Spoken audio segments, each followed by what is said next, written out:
Hi, I'm Ken Edelstein of greenbuildingchronicle.com. I'm standing outside Prillaman Hall, which is the new health sciences building at Kennesaw State University. Basically, it's a nursing school along with some other stuff, and it is a building that is going for LEED Gold. So let's take a look inside at some of the features that might get it to attain that certification.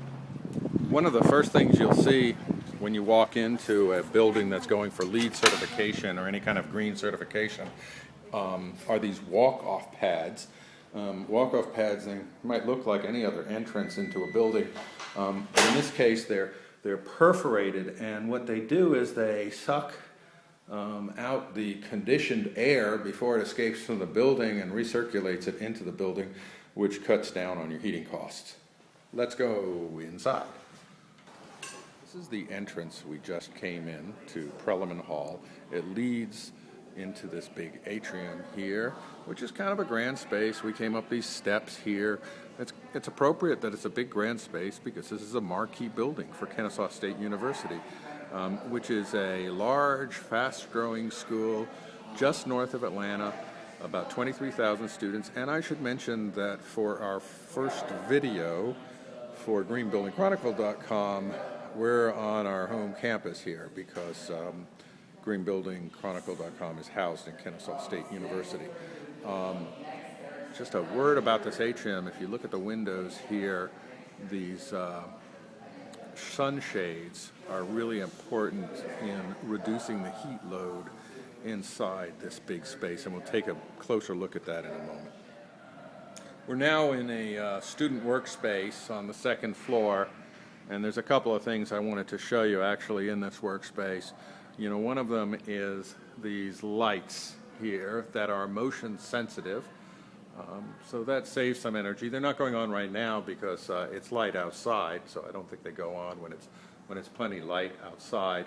But the more interesting thing to me, and perhaps the larger energy saver, is these sunscreens here that are on the outside of the building. It's really a very simple concept, kind of something that older buildings would have had anyways, and we got away from over the years. This is a modern variation of them. It's a sunscreen that goes along all these windows here. So they're pretty expensive from what I understand. I don't have an exact number, but the overall building was just under $50 million, most of which was taxpayer paid. That's the atrium over there, and all this light, of course, daylights the building, but the sunscreens reduce the heat load that the building would have otherwise. Now we're inside the building's mechanical room. A neophyte like me is impressed by how clean and swank the equipment is. But Trevor Pitt of Whiting Turner Construction, who was the building's project manager, emphasizes that there's not that much extraordinary nowadays about having highly efficient mechanical systems. What's important is... Trevor, what is the leading energy saving feature here in the mechanical room? I mean, the equipment, just by nature of the fact that it's brand new, it's from Train, it's the way they designed it, it's all energy efficient equipment. The equipment manufacturers are manufacturing equipment well enough to save a decent amount of energy. It's the way you put it all together that kind of culminates and works with the solar heat on all the glass.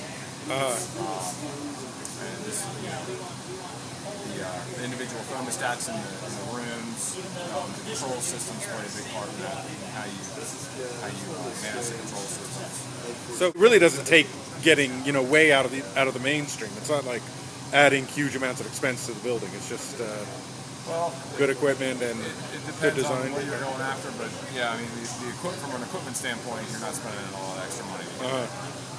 What about the building envelope?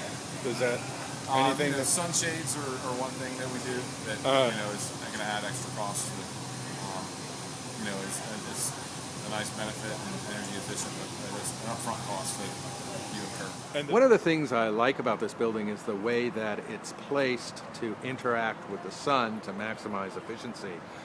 We're looking now kind of back up to where we were before in the student area with the sunscreens and the big bank of windows. But as you can see, those sunscreens are over on the south and west side of the building. We're now kind of northeast.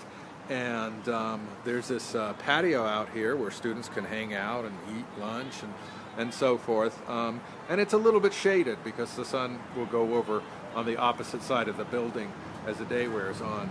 There's one more thing that I wanted to show you about the building, which is this parking deck. And of course, a parking deck doesn't seem like it would be the greenest thing in the world. But one of the nice things, or one of the interesting things about this parking deck is that it has a cistern to hold rainwater in it, and the architects designed Prillaman Hall so that it sucked water out of that cistern, and that water is used to water this garden. So it's another green feature of the building. Of course, people don't find out whether they got LEED Gold or LEED Silver or any certification at all for quite a while. The LEED process takes quite a few months, maybe even a year in some cases. So we'll see whether they get LEED Gold or LEED Silver at this building, and we'll try to let you know here at greenbuildingchronicle.com.